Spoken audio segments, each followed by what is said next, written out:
Welcome back with a smiling face. Links to previous episodes are given in the video description, so don't forget to like, subscribe and share the video. The Orphaned Secrets.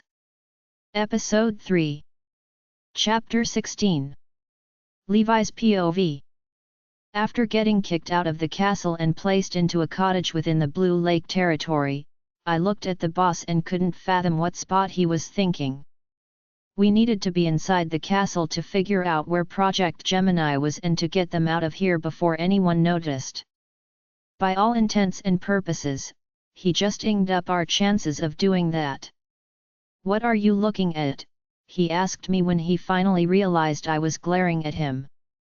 "With all due respect, boss, you do realize that you practically ruined our chances of finding Gemini, don't you?" "Wrong, I increased our chances of getting out of here without anyone noticing," he responded. I moved my head to the side and just looked at him like he was mad. "Levi, being inside of the castle meant that several hundred pairs of eyes would be on us at all times. But being out here in the open, within a territory as large as Blue Lake allows us to blend, and the potion you will be taking while here will help keep your human stench hidden while you locate the girls. And what do you expect me to do when I find them? I can't just abduct them, someone is going to see or hear. Plus, they know what I look like, they won't come willingly." "They don't know what I look like. While attending the meeting tomorrow, I will be keeping an eye out for the girls. The meeting is only in the morning for a couple of hours. Although this pack land stretches as far as the eyes can see, they are here somewhere, and I will find them. When I do, I will ask Alpha Jasper for them." "What do you mean you're just going to ask for them? Of course you wouldn't know how the world of werewolves works. Packs trade members all the time. I will simply suggest a trade." "What do you plan on trading for Gemini?" "That part of my plan is currently in motion, so don't you worry about that, Levi. Just be ready to take the girls when the trade goes down and deliver them to their respective buyers." I nodded my head and just stared at him again. The boss was crazy, and he was obsessed with money. He could be doing so much better if he would just sell to anyone and everyone, but he didn't, and our operation lost more money than it made. This was the main reason behind Bane and I wanting to get rid of the boss and take over. He may have 2 buyers for Gemini, but Bane and I found someone else who was willing to take them both for an even higher price than the 2 separate buyers combined. If we delivered them to this one buyer, he promised to take out Archimedes for us.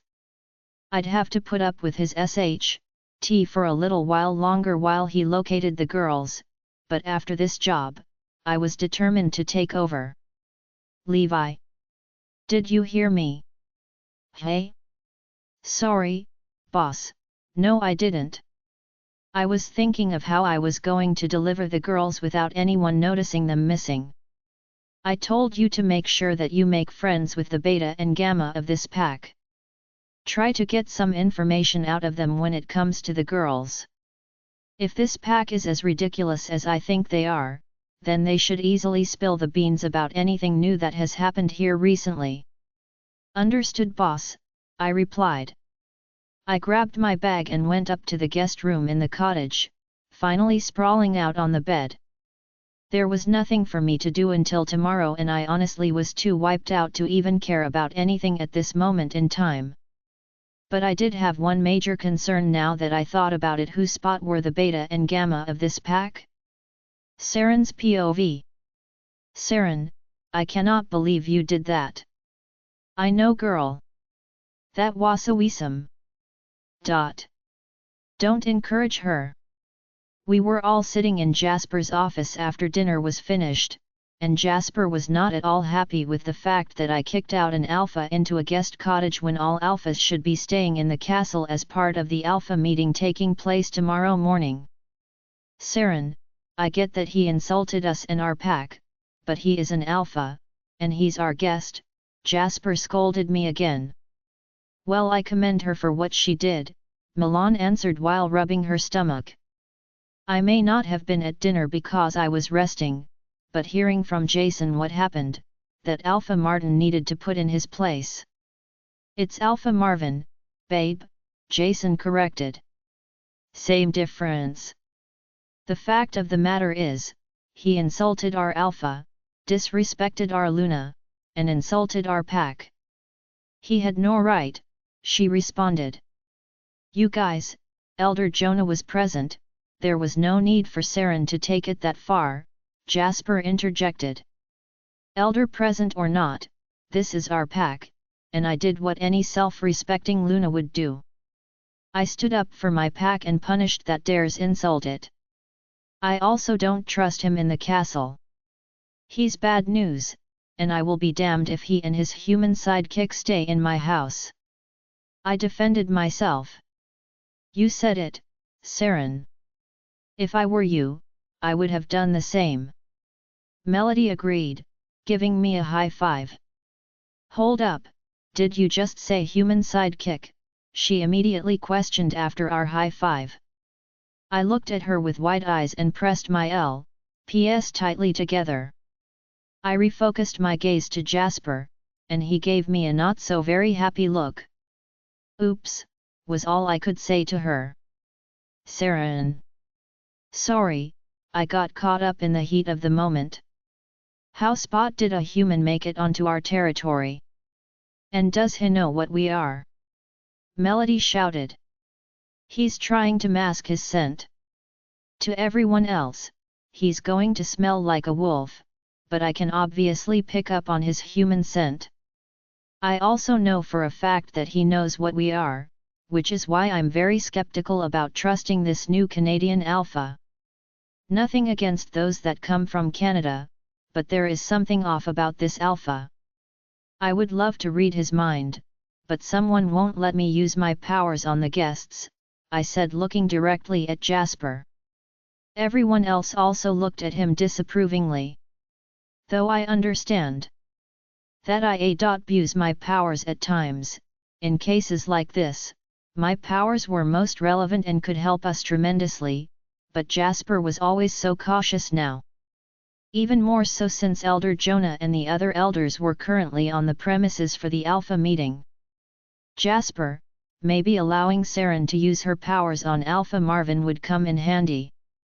You said so yourself that you were questioning an international Alpha coming here out of nowhere. Even if Canada is nearby, there is no reason for him to be here, Jason suggested. No, we can't. Not with the elders in attendance. The only other Alpha who knows anything about Saren is Richard, and I want to keep it that way, Jasper replied. Jonah is here to lift the probation period as well. We can't give him any reason to keep it in place longer than it already has been. Plus, I already told Saren that I will have Lorenzo keep an eye on our committees. No one knows he has powers other than those of us in this room and a select number of pack members. Fine, whatever. I said and crossed my arms in annoyance. I wanted to keep tabs on this Marvin guy, but I promised Jasper I would do whatever he said throughout the duration of this Alpha meeting. I know you're not happy with me, Tink, but if there is anything questionable, then Lorenzo will get the answers, Jasper said to me, and I just nodded because I had no other choice. Okay, so now that we're through with that, Kendrick, will you please go summon Alpha Richard to my office? Jasper asked. Kendrick nodded and went to go fetch him. A few minutes later, Kendrick returned, and Jasper dismissed everyone except for me, Kendrick, and Jason. Jasper, Luna, Beta, and Gamma, Richard said while bowing his head in respect. Griffin followed his lead and they both took a seat at the table in Jasper's office. So, what did you need to talk to me about? He asked. Richard, what we discuss in this office needs to stay in this office, Jasper said to him. Of course. I understand. This must be quite serious if you are asking to meet with me privately along with Griffin. We trust Griffin, so we have no issue discussing this in front of him. Very well. What can I help you with? Jasper took the time to explain in great detail how we came upon Alexa and Xandra, and the ordeal their lives had been up until that point. Richard and Griffin were not even the least bit shocked that there were traffickers in the area and that humans were involved. This conversation took a turn in a direction that I never thought possible, but we literally went from discussing the twins and traffickers to werewolf hunters who were paid to find the supernatural and kill them.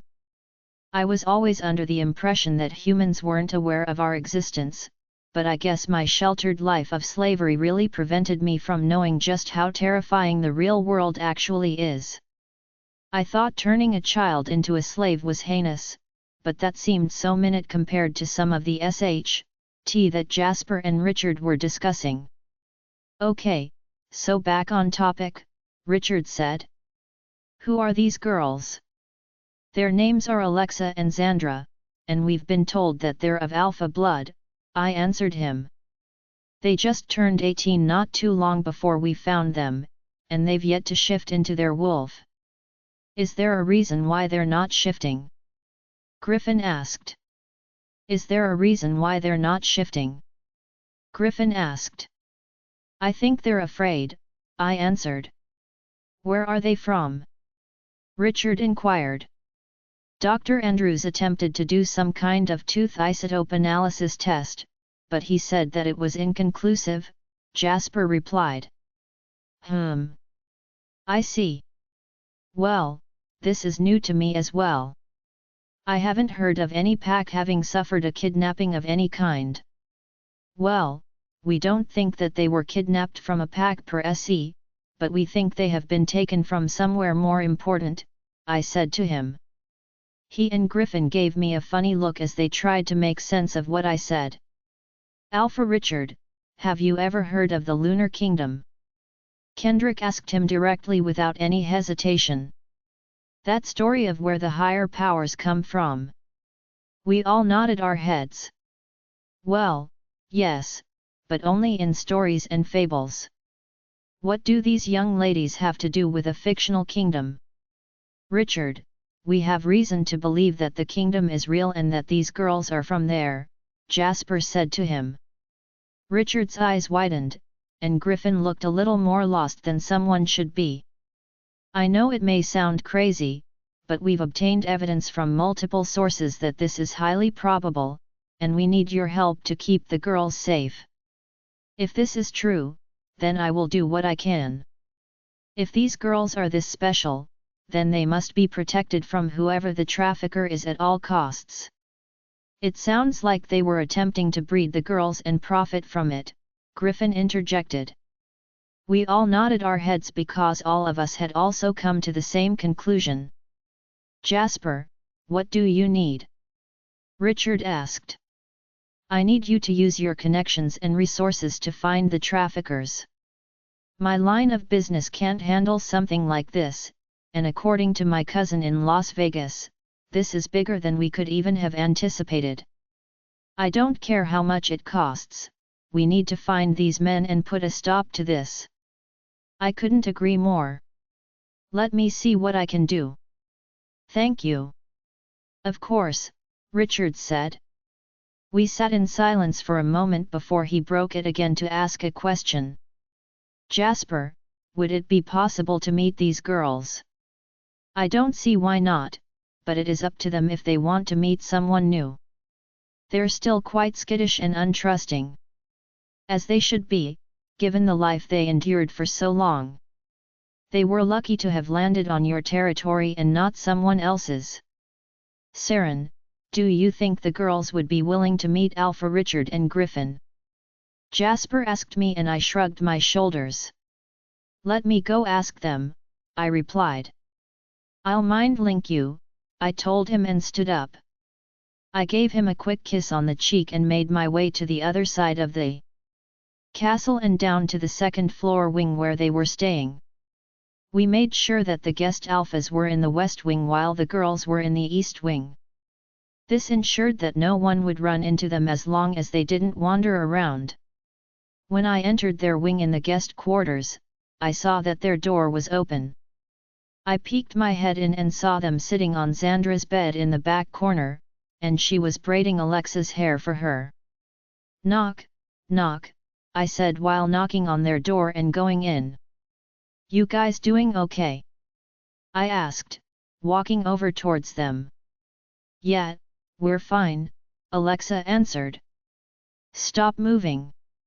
Xandra shouted at her, making Alexa roll her eyes. I giggled at them and shook my head. "Girls, there is a guest who would like to meet you too, if you are up for it," I said to them. They both looked up at me in shock and froze in their spots. "You have nothing to worry about. Jasper and I trust this person with our lives, and he is harmless. He is actually going to help us locate the traffickers who had you two so we can put an end to their operation. He's sweet and kind," I continued. They both looked at each other and then back at me. Their eyes clouded over, and immediately, they both turned back and nodded. I smiled and had them follow me to Jasper's office through the back stairwell so no one could see us. When we made it to the corridor that led to the office, I heard one of them moan. I turned around and saw Xandra sniffing the air. "Xandra!" I called out to her. "Something smells good," was all she said. "I don't smell anything," Alexa replied. It was then I realized what was going on. My eyes widened and my mouth dropped. I looked towards the door of Jasper's office, and then back at Xandra whose eyes had now turned black. Chapter 17. Xandra's POV. As we stood outside the door to Jasper's office and waited to meet the people Saren wanted to introduce to us, I picked up on the sweetest smell. I didn't recognize the scent, because it was a smell that was foreign to me, but it was heavenly. It was fruity and sweet, and it made the area between my legs start to warm up. I had never felt like this before and I was shocked at how my body was reacting to this scent. It reminded me of the body wash that Milan was kind enough to gift us. But that body wash didn't even compare to the smell I was now sensing. Even the voice inside of my head, or my wolf I should say, was reacting. She and I spoke every now and then, but she wasn't really talking to me. She was spinning around in circles, and she was wagging her tail. It was crazy, and I don't think I've ever had a mental image of her doing such things, but this smell was definitely the cause. Wherever this smell was coming from made me, my wolf, and our bodies very excited. "Xandra, why are your eyes black?" Alexa asked me. I looked at her, but I couldn't answer for some reason. It was like something had hypnotized me into a spell, and her question held no importance to me. I needed to know where this smell was coming from, and I needed to know right this second. Behind the door, my wolf said to me. I listened to her and reached for the handle. "Xandra, wait!" Saren shouted, but I ignored her. I opened the door and as soon as I did, there stood the most handsome man I had ever seen. He even made Jasper seem ugly. I would never tell Saren that, but it's what I was thinking right at that moment. "Griffin, are you all right, son?" the older man in the room asked the man staring back at me. "Mate," I heard him say directly to me. My heart stopped beating with that one word. I'm his mate? He's my mate? Yes, Xandra. He is our mate. Oh my God, we have a mate, Atlanta. Yes, we do. Hi, I said to him softly. He walked straight towards me and had a very bashful smile on his face. He was so tall when he finally came in front of me. Then, out of nowhere, the sweet smell from before went off like a bomb and hit me so hard I was knocked off my feet. Literally. Whoa, careful, he said as he wrapped his arm behind my back and held me in place. I felt tingles coursing throughout my entire body, and I was so dizzy from the intensity of it all. I wanted to enjoy the moment, but that wasn't going to happen, at least not after Alexa decided to ruin the moment. Get away from her! I heard her scream as she pushed my mate away from me and took me into her arms. My mate looked angry at what just happened, and he looked like he wanted to hurt my sister, but then Saren stepped in front of us. Griffin, stop, she commanded him. Luna, she is my mate. She is also one of the girls Jasper and I told you about, she said to him while keeping her arm in front of us to block his path to me. His eyes widened, and he looked towards me. His eyes were a beautiful shade of green. He had blonde hair that was lighter than mine, and he had drawings all over his arms. I think Saren called them tattoos. They were beautiful. Unlike the stuff I saw on the men who held us prisoner. Theirs were ugly and scary looking. His were artistic and appeared to have meaning. I saw one in particular on his wrist. Who is Killian? I asked him and his body froze. "SH," was all he could say to me. Xandra, I think you and Alexa need to sit down, Saren said to us. Can I sit with him? I asked, pointing at my mate. Griffin? Right. Yes, he answered, but he no longer had a smile on his face when he spoke to me. Xandra, sit with Alexa for now. This is going to be complicated to explain, Jasper said to me. I nodded my head and we all sat down at the table in Jasper's office. What did they need to tell me? You have a son. I shouted at Griffin while standing to my feet. You had a mate before me? And you had a son with her? And she's dead now because she lied about it being Keaton's.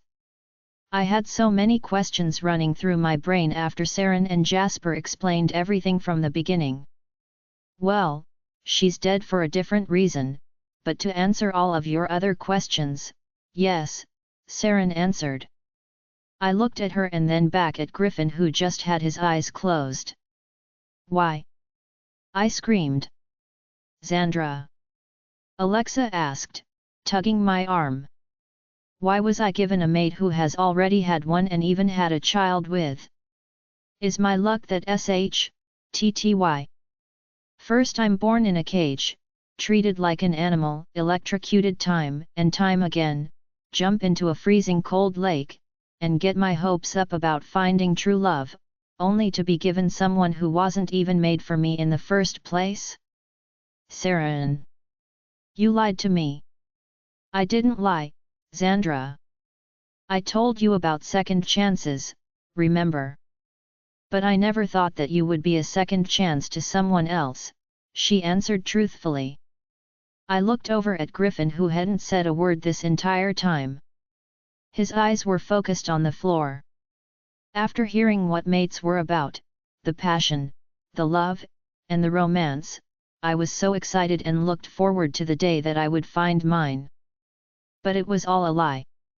He already shared that passion, love, and romance with someone else and they had a son together. Even though she's dead, it doesn't change the fact that I won't be his first. That in and of itself ruins the fantasy I had in my head, and I hated it. May I be excused? I asked after I felt the tears in my eyes. Griffin looked up in shock, but I didn't want to look him in the eyes. I knew that if I did, it would prevent me from wanting to leave. Atlanta wanted me to stay, and she was telling me it would be all right, but I couldn't. This wasn't how it was supposed to be. Come on Xandra, Alexa said as she took my hand. Griffin stood up and tried to reach for me, but I pulled away and immediately saw the hurt in his eyes. Atlanta growled at me for what I just did, but I didn't care. This was too much, and this was far from how I imagined it would be. We left Jasper's office and headed back to our room on the other side of the castle. On the way there, we ended up bumping into someone. We were so lost in our own thoughts that neither one of us bothered to look at whoever it was. All Alexa said was "excuse me," and we kept going. "No problem, ladies," he replied. When we got back to our room, I rushed over to my bed and cried. Why did life have to be so unfair? Whoever was in charge of giving us mates was playing some kind of sick joke on me, and I did not appreciate it at all. "Xandra, it's going to be okay," Alexa said as she rubbed my back. "No, it's not. My mate has a son, Alexa. This isn't how it's supposed to be. Saren said that when mates find each other, there is love, and romance, and passion, and love." "You said love twice." "Shut up!" I shouted at her and cried yet again. "Xandra, don't you think you're being unfair to your mate? You heard what Jasper and Saren said. His mate hurt him.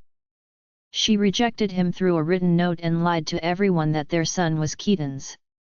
Not only that, but she killed their mom.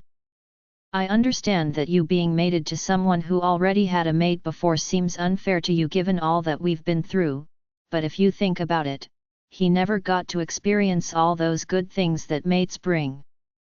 He was used, hurt, lied to, and rejected. And now, he's a single father who has been given what they call a second chance, and that's you. But what about his son? What do I do about him?" I asked her. "But what about his son?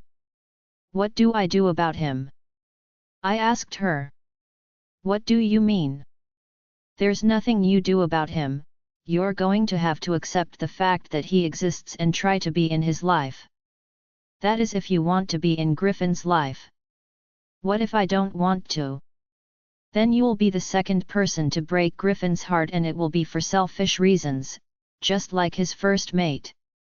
Only, I think you will be even worse than her because you're going to be punishing him for her misdeeds, and over something that was out of his control." "I hate you sometimes," I said to her knowing she was right. I was being unfair to Griffin, but I couldn't help how I felt. But I decided to blame it on my young age. "I know you do, but I think you should give him a chance. If Saren says that he's a good guy, then I believe her, and so should you. But if you don't want to, then you should let him down easy." My tears stopped flowing and I took a deep breath. Even though Alexa and I lived in cages growing up, I knew that life on the outside wouldn't be as easy as we thought it would be. But this whole mate thing was a lot more complicated than either of us could have imagined. Saren's POV. After the girls left the conference room, I looked back at Griffin who looked as if he lost another mate. His eyes were heavy, and they were turning red with unshed tears. "Griffin, let me talk to her." Given everything that they had been through, I told them about mates and all the good that came out of having one, but I left out all of the complications that could potentially arise. "I'm so sorry," I said to him. "It's not your fault, Luna," he replied and sniffled. "I'm just not meant to have a mate. I guess the moon goddess really does hate me. First, she mates me with a self-absorbed two-time, and now she mates me with an innocent she-wolf who has a troubled past and has no idea what it's like to be a wolf." "Let us talk to her first, Griffin," Jasper said to him. "She is young and she needs an explanation for a lot of this. Don't lose hope just yet." "I'm trying, Alpha, but I can't help the feeling that Xandra is going to reject me, the same way Tareen did," Griffin replied and hung his head. "It's just going to be me and Killian. Griffin, let's give the Alpha and Luna a chance to salvage this. They've overcome worse situations than this, so I am sure they can help you," Alpha Richard said to him. Griffin nodded and let out a deep sigh. "I'll go and talk to her now." "Please excuse me," I told them and got up to leave. When I opened the door, I was surprised to see Brent with his fist up in the air. "Brent? Is everything all right?" Richard asked him. I'm sorry Alphas, Luna, and Griffin. I was going to knock, but the Luna had already opened the door, he replied. It's fine, what can we do for you? I asked him.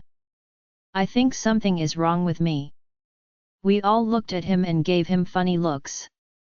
I ran into two blonde girls, and one of them looked upset.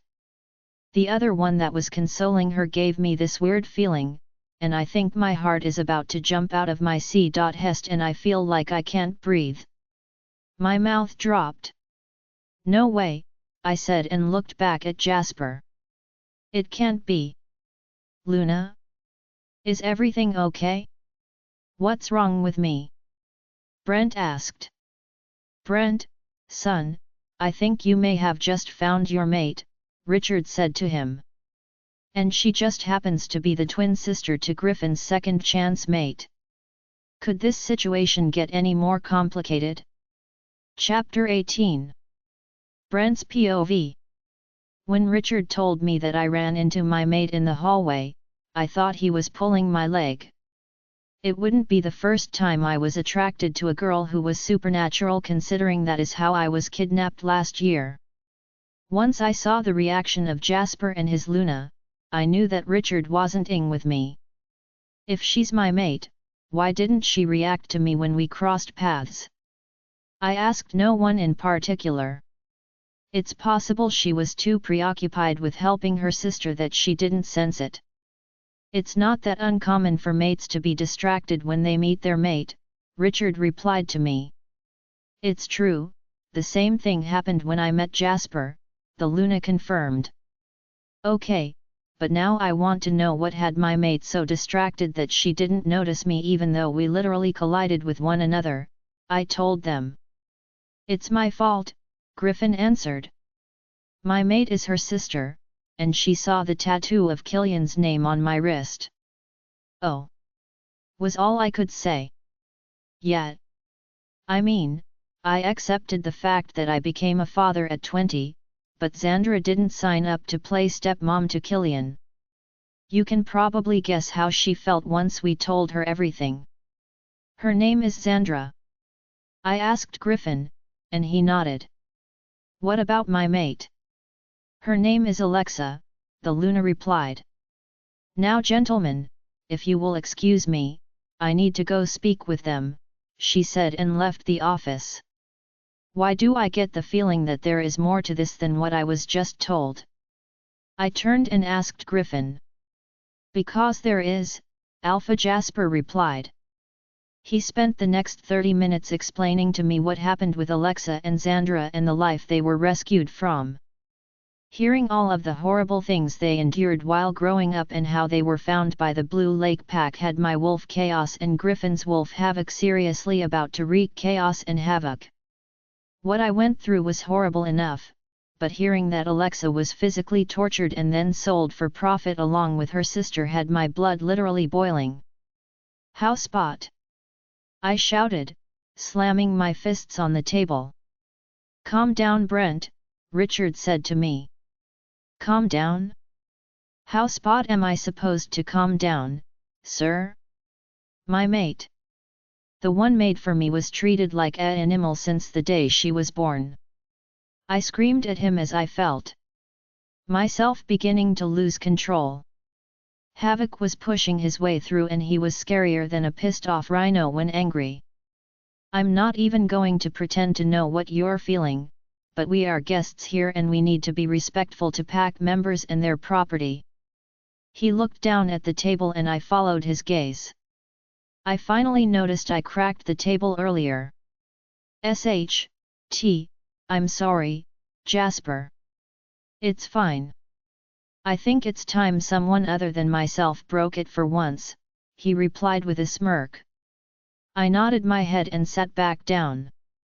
Griffin, Brent, don't lose hope just yet. Alexa and Xandra are young, and their lives were hard growing up. That's an understatement, I blurted out, only to receive a warning glare from Alpha Richard. Apologies, sir, I immediately replied. Give Saren a chance to speak to them on your behalf. She can be quite convincing, and she can relate to them more than you know, Jasper continued. Griffin and I both nodded our heads. After we all sat around in silence for a brief moment, Richard finally spoke up. Jasper, there is something that I have been meaning to tell you, and I think now would be the best time. What is it, Richard? I will be stepping down after this year's Alpha's meeting and naming my successor. Wouldn't that be your beta? Jasper asked. Griffin and I looked at each other completely stunned. Sir, you never mentioned anything about stepping down, Griffin said to him, and all I did was nod. Boys, I'm getting old and it's time that I retired. I'm the oldest Alpha here, and I can't keep doing it. Plus, I've been offered another position within the world of werewolves that I can't pass up, he replied. We all looked at him and all he did was smile knowingly. Richard, is that why Jonah is here? Jasper asked, and Richard nodded. Griffin and I looked at each other again. This time we were completely lost. Can someone explain? I'm technically still a newborn, I said to them. Brent, Richard has been offered a position with the elders, Jasper answered. What? Griffin and I exclaimed. Sir, is that true? Griffin asked. It is, and that is why I brought you two along with me. Sir. Griffin, Everett will also be stepping down as beta when I turn in my robe as alpha. But, we don't have anyone else left in charge if he does, Griffin replied. Yes, we do. Who? You. Griffin's eyes popped out of this head like a jack-in-the-box, and my mouth dropped with my jaw damn near hitting the table. Griffin, I've watched you closely, and I've monitored your ability to lead the warriors into the battle. They have more respect for you than they do Everett, and that says a lot about your character. Everett has noticed it too, which is why he is the one who recommended you. Everett is as old as I am, and neither one of us had any sons. We both had girls, and they've all left the pack to be with their mates. And with Adam having retired from his gamma duties last year, that leaves finding my successor to nominations. But, sir, I don't. Yes, you are worthy, and you are more than capable. You're young, you're strong, you have a good head on your shoulders, and you have the respect of the pack. The voting took place last week and it was unanimous, Griffin. You will be the next Alpha of Golden Moon. But I don't have Alpha blood in my family history. We're all Omegas. Griffin, that doesn't matter in our world, Jasper answered. If an Alpha wants to choose an Omega to be his successor, then your bloodline will automatically shift once the transfer of leadership is completed. You will then have to do a transfer of your new bloodline to Killian so that when he's ready, he will be the next Alpha. Griffin just sat there frozen in his seat, and I couldn't stop myself from hitting him with the biggest and hardest love tap I could give him. Griffin! That's amazing! Congratulations! I shouted at him. He just scoffed at the sudden turn of events. Don't worry so much, son. I will be around for another year after your inauguration ceremony to help you learn the ropes of being an Alpha, Richard told him with a genuine smile. Sir, is that why you brought me to this year's Alpha's meeting? Griffin asked him. That's precisely why I brought you.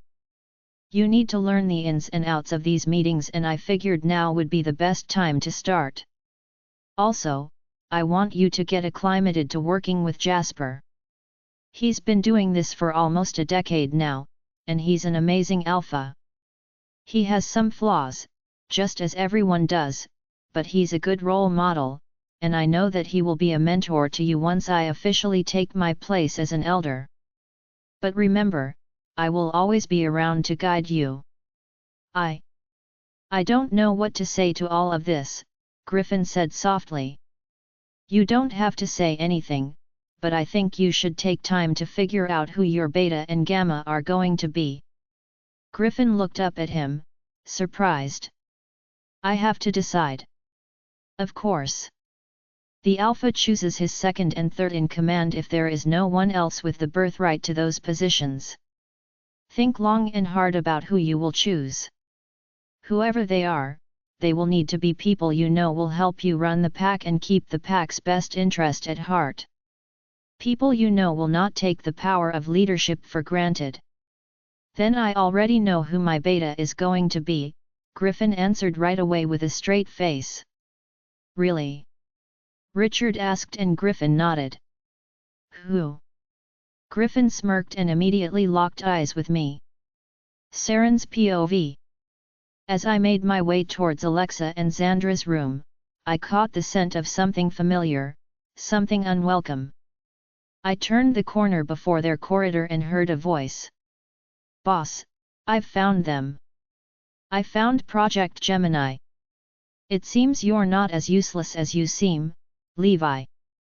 Keep your distance. Now that we've confirmed they are indeed here at Blue Lake, we need to find a way to get them out without being seen. I will try to gain their trust since they don't know me, but you need to stay away. If they see you, they will know that we've found them. We can't have them telling our secret. I understand, boss. I heard the phone go dead, and I immediately covered my mouth to hold in the gasp that was threatening to escape. It was them. It was Archimedes and his human driver. They were the ones that were after Alexa and Xandra. That meant that they were the traffickers that were after them. That meant Jasper was right, it was another werewolf trafficking our kind and others for profit. I couldn't keep the bile in my throat down and ran to the nearest bathroom. After I finished hacking up dinner, I wiped my mouth and blew my nose. I sat down on the bathroom floor and hugged my knees. The threat we promised to shield the girls from was inside our home. He was on our land, and he knew they were here, and Alpha Xavier had unknowingly invited our kind's worst enemy. I knew this happened unintentionally. Xavier was as noble as they came, after Richard that is. He would never purposefully invite someone like Archimedes. Which meant Archimedes was lying to all of us this whole time. If only Jasper would have allowed me to use my powers on him when he first arrived, this wouldn't be happening. I hated it when Jasper made me suppress my abilities on guests, but now, I could care less what the repercussions were. I needed to protect Alexa and Xandra, not only that, I needed to protect myself and Sam. If Archimedes found out our true identities, then there was no telling what he would do. He may not stop at Alexa and Xandra, he may try to take Sam and I would not stand for that. No one was going near my son, not if I had anything to say about it. But first, I needed to hurry and talk to Alexa and Xandra about their mates. I also needed to find a way to convince them to go to Golden Moon with them. They were no longer safe here at Blue Lake. I quickly composed myself and slowly opened the bathroom door. I looked to my left and right and found that the human was no longer in the area. I made my way to the girls and they let me inside their room. Saren, if you're here too. Not now, Xandra, I told her, holding up my hand. Saren, what's wrong? Alexa asked me. I looked at her and took a deep breath. Sit down, I need to talk to the two of you, and I need you both to listen carefully. What's going on? Xandra asked. You're in danger if you stay here, I warned them up front. They both looked at me dazed and confused. There was no way around it, I had to tell them the truth. It was the only way to protect them. Chapter 19. Alexa's POV. When Saren said that we were in danger, my first instinct was to grab Xandra and run. Then I remembered where that landed us last time, so I quickly reconsidered and tried to think rationally. So far, we were kept safe while here and I wasn't sure we would get lucky a second time if we ran off. What do you mean? Xandra asked before I could even comment. I think the men who were chasing you are here, in the territory. What? Xandra and I exclaimed. I don't understand, how? I asked. I think one of the alphas attending the alpha meeting is involved, and he used the occasion as a means to get here. There was someone lurking around close to your room, and he's the driver for this alpha. What are we going to do? Xandra asked. Honestly. Saren answered and we both nodded in anticipation. I think you two need to accept your mates and go back to their pack territory, she suggested. I froze when she said that, it caught me completely off guard. Wait, did you say that we both need to? Xandra asked and then looked at me, surprised. Alexa, did you meet your mate too? I shook my head. No, I didn't, at least not that I know of, I replied and lifted my eyebrow at Saren. You did, but you were so preoccupied with Xandra that you may have not noticed him, Saren answered. I furrowed my brows in confusion. Oh. Alexa, it must be that guy that we ran into when we were on the way back to our room, Xandra suggested to me. Yeah, his name is Brent. And he's excited about you, Saren addressed me. I don't have time for a mate.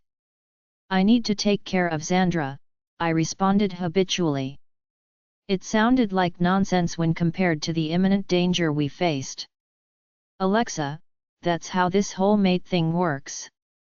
If you don't want a mate, you need to reject him, but remember what I said would happen if you did that. Saren countered. You're also a hypocrite, Lex.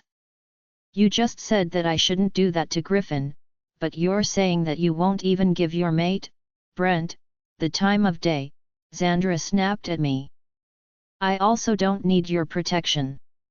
I need your support because we're sisters. That's different. I didn't know what to say to that and I hated it. I wasn't sure how to handle our roles being reversed. Normally I was the level-headed one. You're deflecting, Alexa, Saren said to me. That's not fair, Saren. You're reading my mind, I automatically assumed. No, actually, I'm not. I can just tell, she said. I was in your shoes at one point, remember? I didn't want Jasper at first either, especially not after everything that happened to me when we first met. But, he was there for me from the start and helped me escape a bad situation much faster than I would have on my own. He was good-looking, he was kind-hearted, and it turned out his feelings for me were genuine. Eventually, I found myself unable to fight the mate bond with him, Saren explained. When Jasper first found me at Blood Moon, I was in the middle of planning to run away because I had just turned 18. I was going to be a lone wolf, just like the two of you are right now. But, he got through to me somehow and gave me a reason to take my place as his Luna. Regardless of the SHT that happened in between all of that, our bond with each other as mates is what gave me my son and faith that, no matter what, he and I were always going to love each other and make each other stronger. I don't know if I'm ready to have a mate, Saren. It's too soon, I told her. And what if he's like Griffin? He's not. He's actually the opposite of Griffin. He can relate to you and Xandra more than you think, she responded without going into further detail. What do you mean? Xandra asked.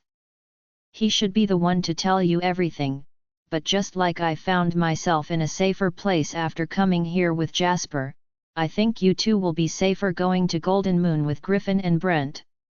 Wait, they're from the same pack? I asked. Yes, and they're both great guys. Look, I'm not trying to force the mate bond on you because right now, your safety is of the utmost importance. And going with them under the radar may be the best way to keep you safe while also getting to know your mates better. Xandra and I looked at each other. We were thinking the same thing, we needed to leave. We trusted Saren more than anyone else at the moment, and if she said we would be safe with our mates, then that's what we needed to do.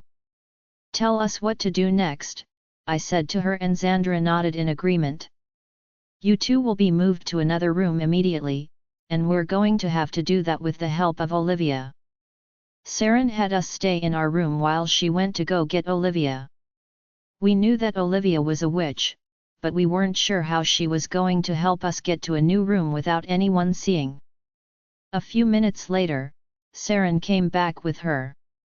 I heard that you girls need some good OLE magic to help you out, Olivia said as the door shut behind her, and we nodded. I've got you covered, she said with a smile.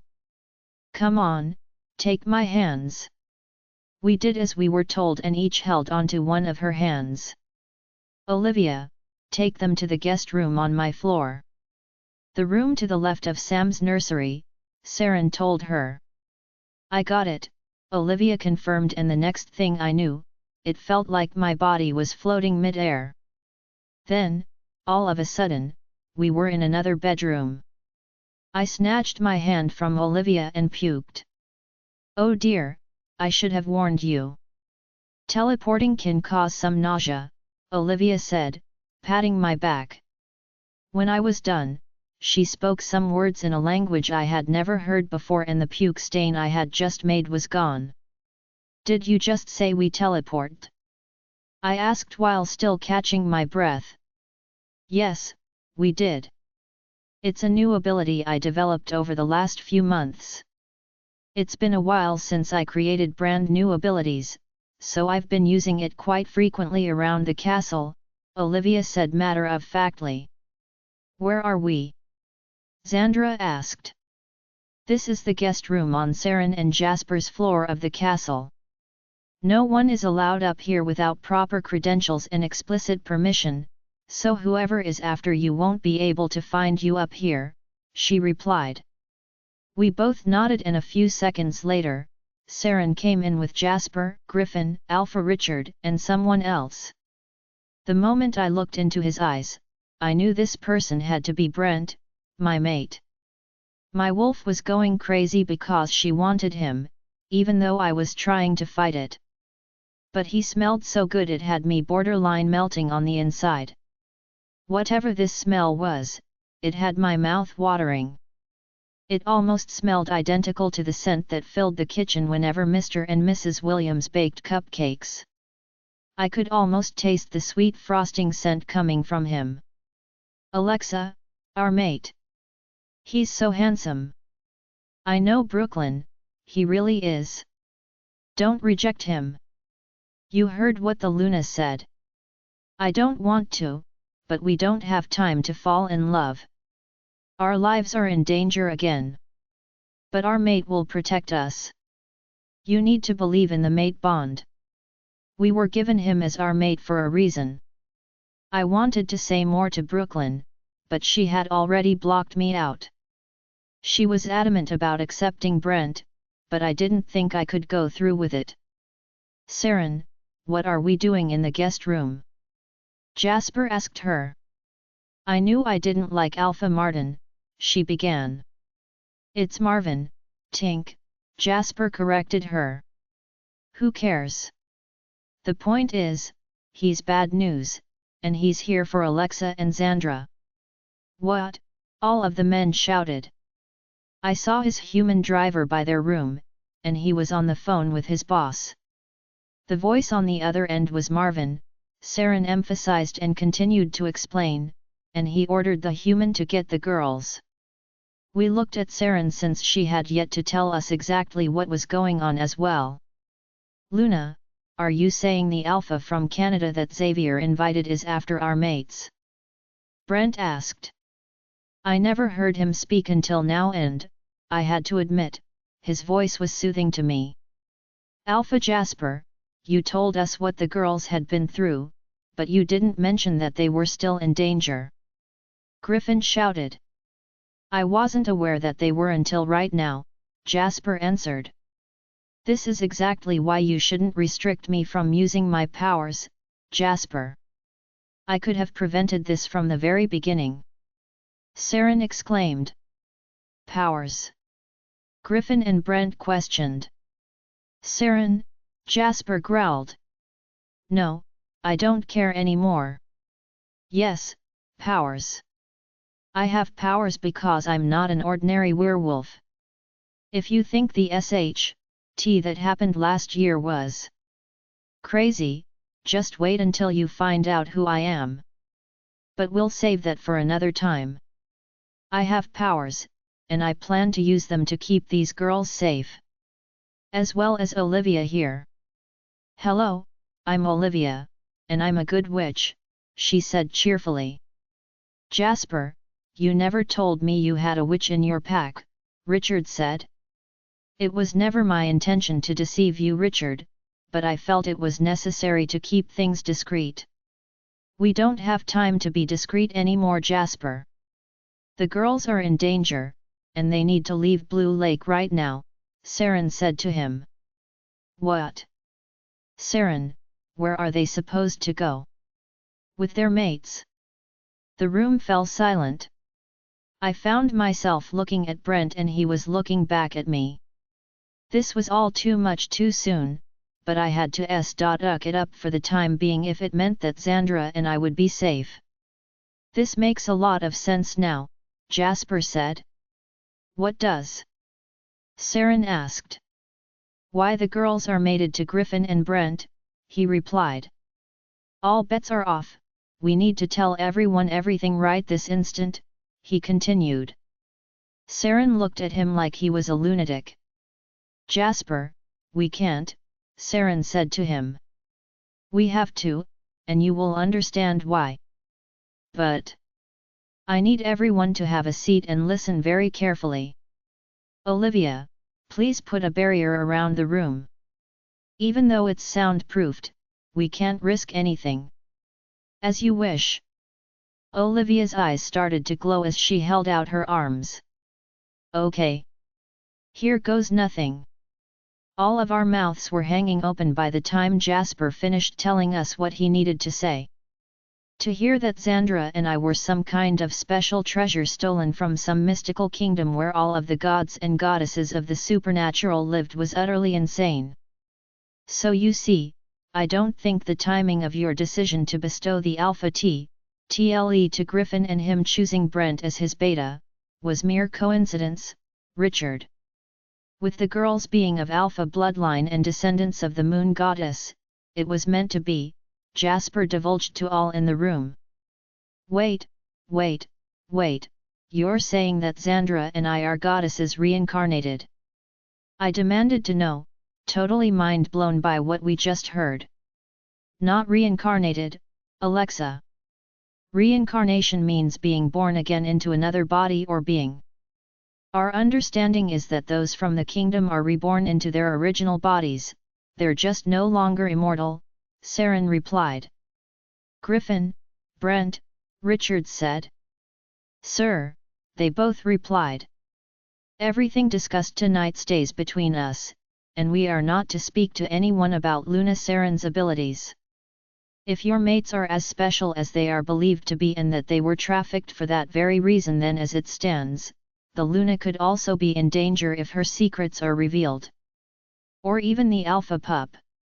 We cannot allow Marvin, or his driver, find out that the Luna of Blue Lake has powers. Yes, sir, they answered swiftly. And you too, he said, addressing us warmly, I hope that you'll open your hearts to accept my men as your mates. I know that Griffin's past creates doubt, young Xandra, but please be assured that I trust this man with my life. I know that he will make a great alpha, and with a pure mate such as yourself by his side, I know you two will do great things for Golden Moon. And Alexa, Brent can more than sympathize with the life you and your sister endured. Though it may not have been as long, Brent was held captive while he was human by the same pack that harmed Luna Saren in her youth.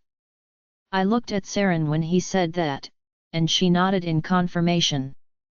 Alexa, Brent was turned into a werewolf unwillingly and lost his entire life in the blink of an eye. Just like you. I looked at Brent with sympathy and he just gave me a small smile. The way Richard spoke to us felt like a family member giving us a heart-to-heart, which almost made me want to reconsider my stance on this whole mate thing. Girls, we looked over at Olivia, who now had our attention. I know what you're thinking, but don't fight the bond. Lorenzo and I did that for a long time, and all it does is hurt you and your mate because you both know that it's the last thing you want to do. Don't fight it. Embrace it, and you will come to see that it's worth fighting for, and not against. Xandra and I both let out huge sighs, unable to process the cascade of emotions we were suddenly confronted with. I already knew Xandra wanted Griffin, but I wasn't sure if I wanted Brent still. Forget about our relationships for a minute, Griffin said, interrupting my thoughts. What are we going to do with Alpha Marvin and his driver? If they are part of the traffickers that held the girls captive and are here for them, how do we get rid of them? That's a good question, Griffin. What would an Alpha do? Richard asked him. Sir, are you testing me now? Yes, I am. You're slated to be Alpha in 48 hours, Griffin. Might as well get your practice now. Griffin just blinked and shook his head. He made a contemplative face and bit the inside of his cheek as he pondered. I looked at Xandra, who was just staring at him in awe. I think this was what they referred to as being smitten with someone. Well, we need proof that he is, in fact, involved. Even if the Luna overheard the phone call, all we know is that they were planning to kidnap the girls. We have no definitive proof that they're part of a trafficking group, Griffin speculated. Good, son. What else? Richard asked. If we can keep the girls safe until Monday, then our laws will protect them both automatically. Not just as werewolves, but as ranked females of our pack. Xandra, being my mate, automatically becomes Luna of Golden Moon come Monday. The same goes for Alexa. If she accepts me, she becomes the beta female, Brent added in. Did he just say, beta female? That's excellent, you two. You're thinking as ranked officials of our pack and not just pack warriors, Richard complimented their answers. That's not enough though, Saren said. We all shifted our attention to her. Those laws will only apply once you get them back to your pack territory and make a formal announcement. They're protected here because we've moved them to this room where they will remain until Monday. We can't risk Marvin or his goon seeing them again. What's going to happen when you leave? What's to stop them from attacking you or ambushing you if they see the girls with you? She asked. We can send for the guards to come here, Brent said. Good idea, but no. We don't want to draw any unnecessary attention to you, Saren replied. Can't Lorenzo come with us? I asked and everyone turned to me. I mean, he's just one person, but he's experienced and he's protective of us as much as Saren is, I continued. Who is Lorenzo? Griffin asked with a growl at the end of his question. He's a close friend, and he's also someone that I trust with my life, Saren answered. And that's a great idea, Alexa. He's the only one here who can protect you all from anything and everything. He's also the one who helped us escape from Blood Moon. He's the one who approached Kelsey first, Brent mentioned. You know him? I asked and he nodded. And I trust him. Fine. If my future beta trusts him, then so do I, Griffin responded. Alpha Jasper, Luna Saren, will you allow him to escort us home when the time comes? Permission granted, Alpha Griffin and Beta Brent, Jasper said, shaking their hands. I don't know what came over me, but I smiled seeing their exchange. Xandra and I looked at each other and we both nodded. We were leaving Blue Lake to go with our mates. Our lives were changing yet again, but we could only hope that this was the right decision to make. Chapter 20. Jasper's POV. As I sat in the conference room during the Alpha's meeting, my thoughts kept circling back to Alexa and Xandra and the recent discovery that they were mated to two future ranked males of Richard's pack. I really should have paid attention as the others spoke their piece about whether they planned to remain allies with Blue Lake and each other, but so much had changed in such a short amount of time. Before we dismissed everyone from our guest room last night, Richard gave his word that he would not announce his retirement during the meeting, nor would Griffin or Brent announce that the twins were their mates. In most situations, such as the one we currently face, we would normally announce the transfer of pack members to a different pack. However, Alexa and Xandra were never officially granted membership of our pack given their circumstances. Thankfully, this decision was made with the approval of the elders so they would be able to freely leave Blue Lake under the protection of William and their mates. William was more than willing to accompany the girls after we explained the situation to him. Saren also planned to go along to help them get acclimated to their new home and to give Xandra some pointers on being a Luna. Even though Saren herself was still learning on the job, she's come a long way since she became a full-time Luna last year. We decided it was best for her to bring Sam too because he was safest by her side. As of right now, Saren's biggest concern was Archimedes finding out her true identity, as well as Sam's. If he was working with traffickers or even the head of a group affiliated with the organization, then that made Saren and Sam prime targets for their operation. I would do anything to protect them, even if it meant sending them to another pack for safekeeping. Until we had undeniable proof that Archimedes was a trafficker of the supernatural, we couldn't risk exposing ourselves or what we knew.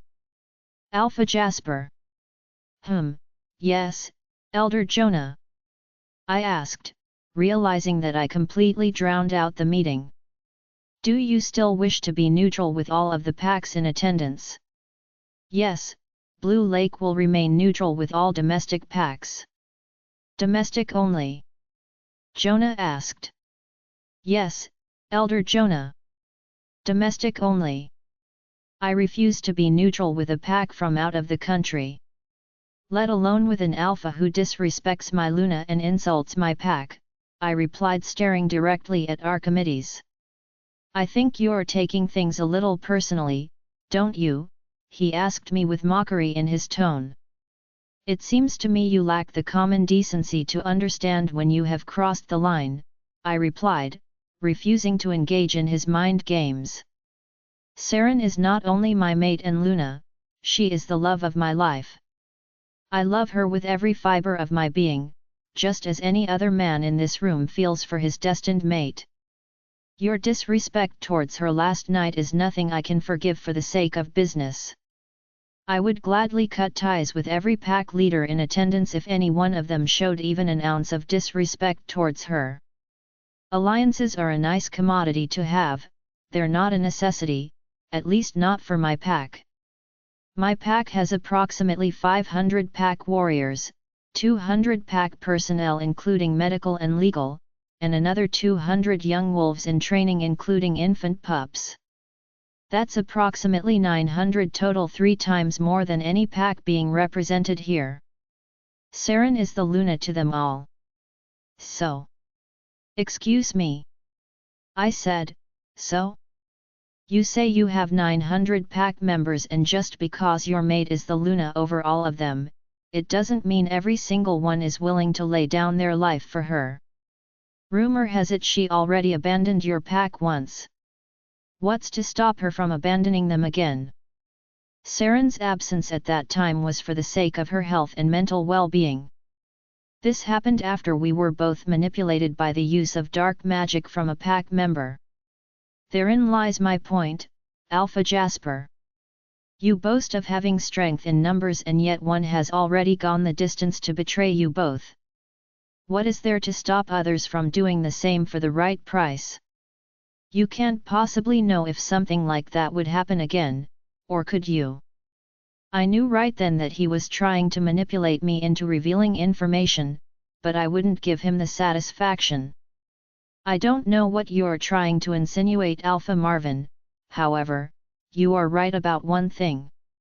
I don't know if a pack member will betray us again, but that doesn't justify your insults towards my pack and blatant disrespect of Saren. My decision stands. Blue Lake will not enter neutral grounds with Devil's Moon. Rival packs we are then, he replied with an evil glare.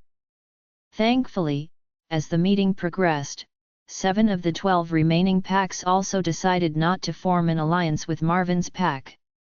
Their sole reason: he was an unknown individual that showed up out of nowhere. Many of the alphas in attendance were older and feared the unknown. Xavier of Black Moon was one of the 5 that chose to be in an alliance or, at the very least, were neutral with him. Though, it did seem he didn't have any other choice.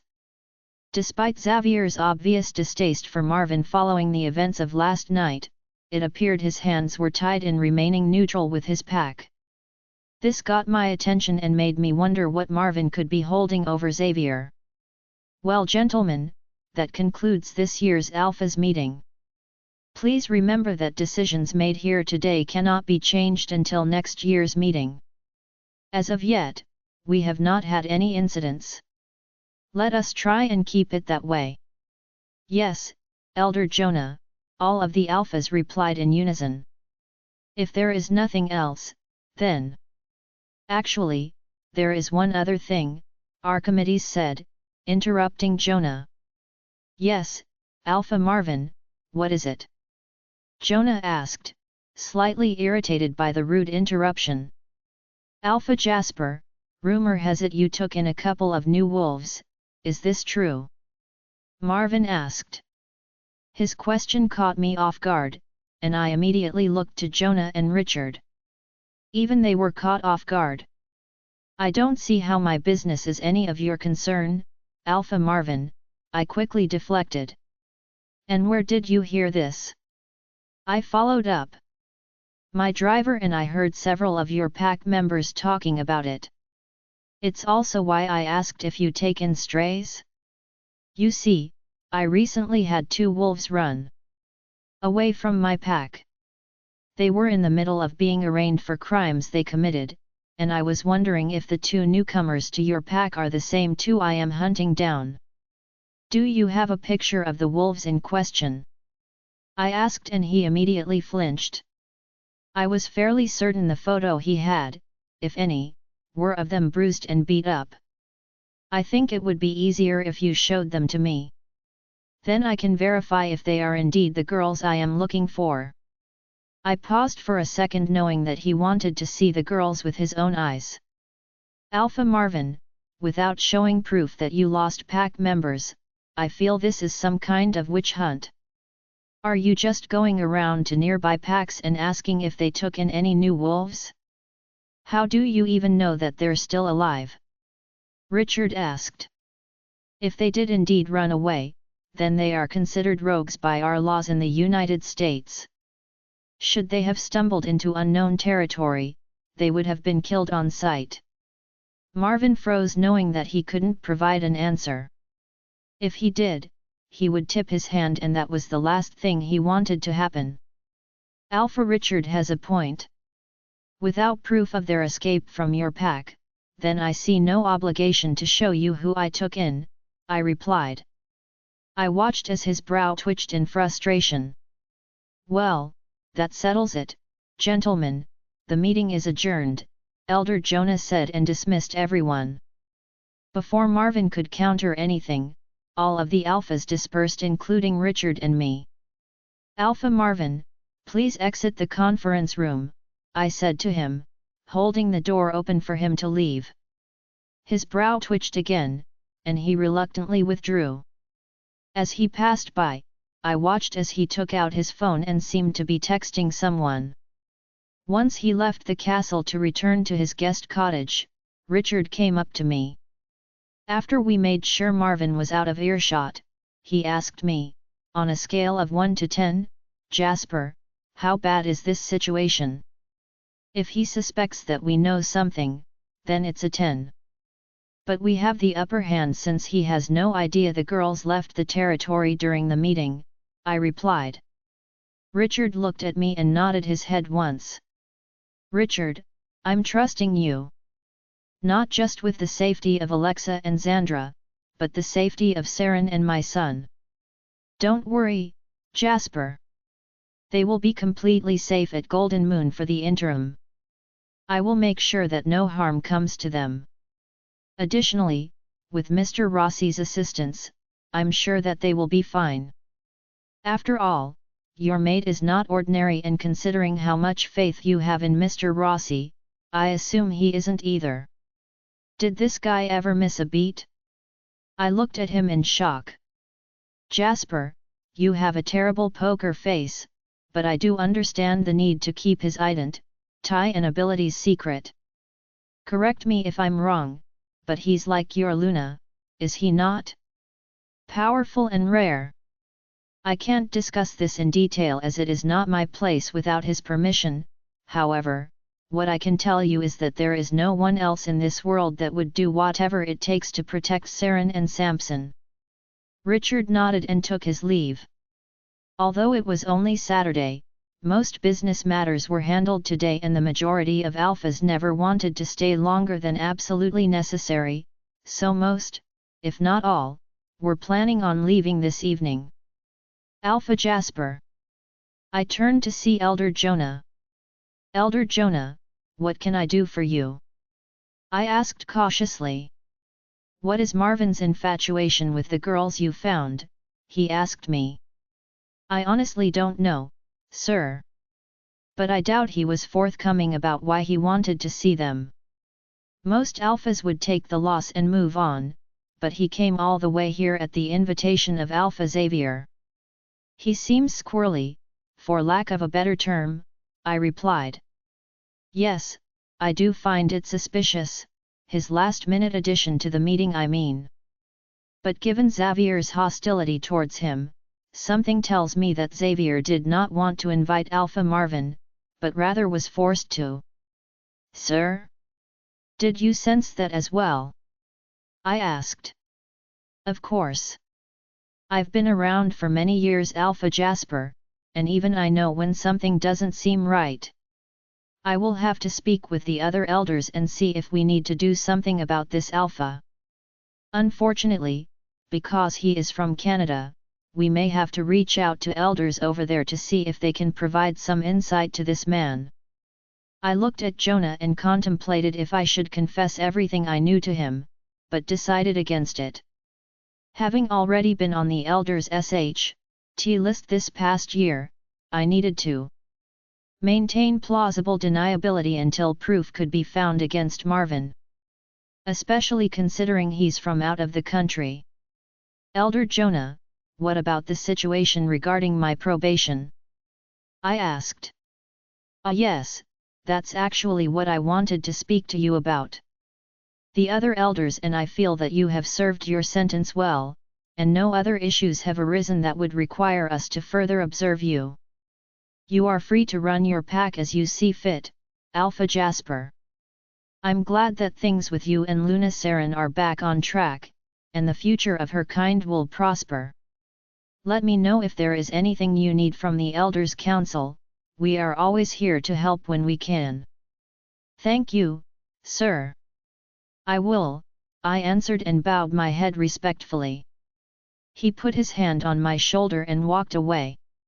I let out a deep sigh and felt relief. I was finally able to put all the bullshit from a year ago behind me. Now it was just a matter of handling the inevitable bullshit in front of me. Saren's POV. While Jasper and Richard did their business at the Alphas meeting, William, Olivia, Griffin, Brent, and I successfully got the girls out of the castle under the radar. There were plenty of secret passageways that led outside of the castle, away from prying eyes. On top of that, with Marvin's human lurking around the territory, we had to make sure that he didn't spot us leaving. Thankfully, he was too busy trying to befriend Kendrick and Jason to notice much. Since they already knew he was human, they made sure not to give away any information regarding the girls, even if he were to ask. They were wary of him, and rightfully so. When I saw they were keeping him busy, I made sure to mind-link Milan and Melody to let them know the plan I was leaving with Sam and the girls to keep them safe. They asked a lot of questions, but there wasn't enough time to answer them. All I could tell them was that it was the only way to keep the girls and Sam safe until we figured out the full story behind Marvin and his human driver. "Saren, hurry," William said to me as he ushered us out of the last passageway that led into the garage of the castle. I thought we were home free, but we ran into a small problem once we emerged. Our car blocked," Brent exclaimed. "Which one is it?" I asked.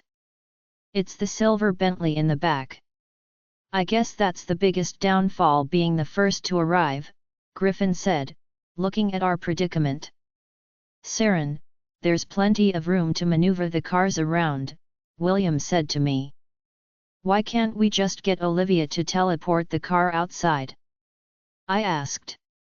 "Saren, teleporting a vehicle like that will attract unwanted attention. We need to drive out of here like normal," she replied. "Quickly, Saren, we need to move to double time if we want to get out of here," William said. I turned and looked at our group, who looked at me like I was crazy. "I'm sorry. I will explain everything once we are safe, but I don't have time to do it now," I said to them. I looked back at William and nodded. Using our super speed and strength, we began to move the cars around the garage to create a clearing for Golden Moon's car. "Whoa, what spot!" I heard Griffin and Brent shout. Once we were able to clear the way, we got everyone into the car. "Mommy, go," Sam asked me. "We're going on a car ride, baby." "Stay with Grandma Liv," I told him as I handed him off and she settled him inside the car. "We can't all fit," Griffin said, "it's only meant to hold 4 passengers." "Saren, you get in with Sam. Olivia will teleport us to Golden Moon," William instructed me. I nodded my head and traded spots with Olivia. "Wait, do you guys know how to get there?" I asked them. "Griffin, can you point us to the front gate on a map?" William asked him. Griffin pulled out his phone and marked a spot on the GPS and showed it to Olivia. "Got it. We will make stops along the way to make sure that no one is following you," Olivia replied. We all nodded, and Brent started the car. When we pulled up to the garage door, I got out and quickly hit the B-button to open it, and returned to the car. William and Olivia closed the garage door as soon as the car passed through. We made it onto the road that led out of the territory. Alpha Marvin was busy at the meeting, and the guys were distracting the human long enough for us to escape without being noticed. Once we were out of the territory and on the main highway heading towards Golden Moon, Brent suddenly slammed on the brakes and pulled over.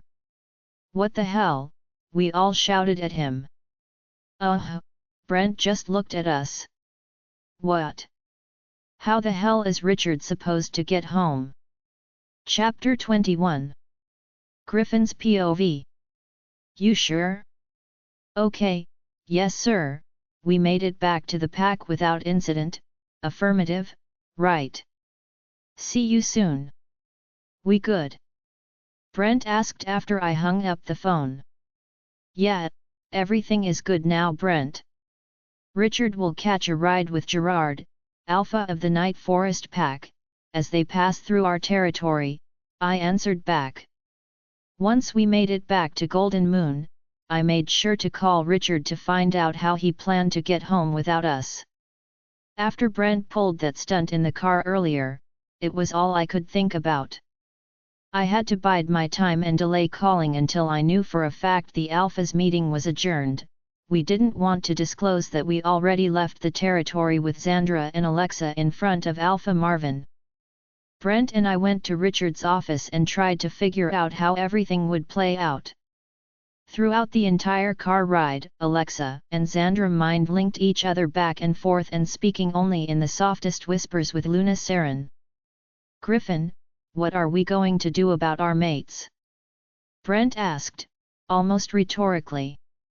"I don't know, man, it doesn't seem like either one is ready to accept us," I began to say and saw his face falter. However, I started again and his face straightened. "They haven't rejected us yet, so that's a good thing." He just nodded his head. The silence only lasted a few seconds before Brent started to talk again. "Can I ask you a question?" "I don't know, can you?" "Haha, very funny," he sarcastically replied to my smart A.SS remark.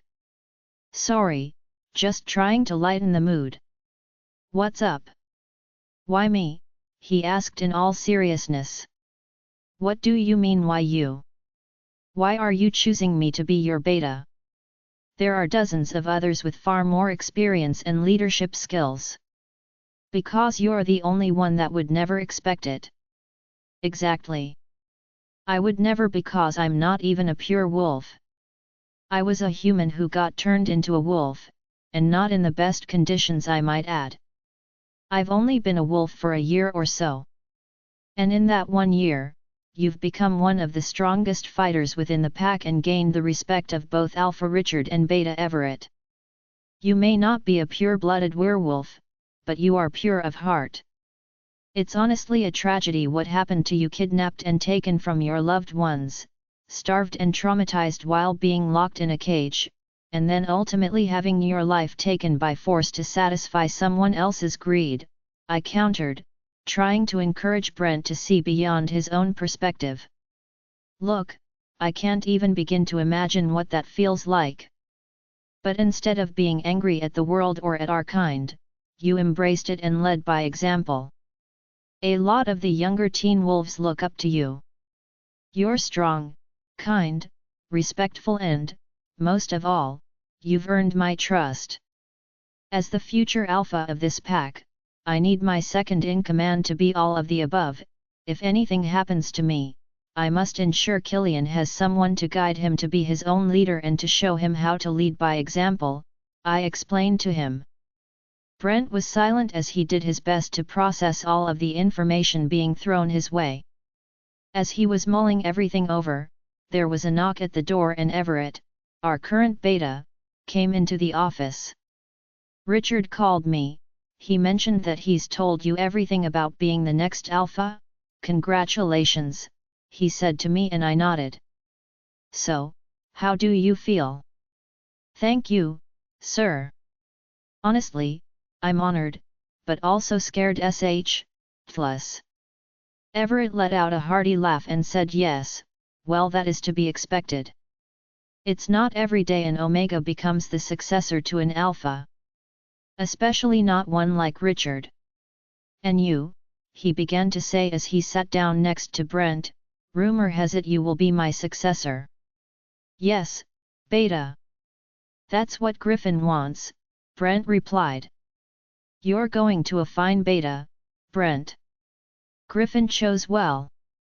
Brent seemed completely shocked to hear Everett compliment him. "I know I've been hard on you, Brent, but it was because I saw massive potential in you from the moment you arrived at Golden Moon." "Sir. Son, it's not every day a human suffers your fate, let alone survives it and, on top of that, thrives after being turned supernatural against their will. You're tenacious, and the Moon Goddess took notice of you, and your friends, that fateful day. You're a natural-born leader."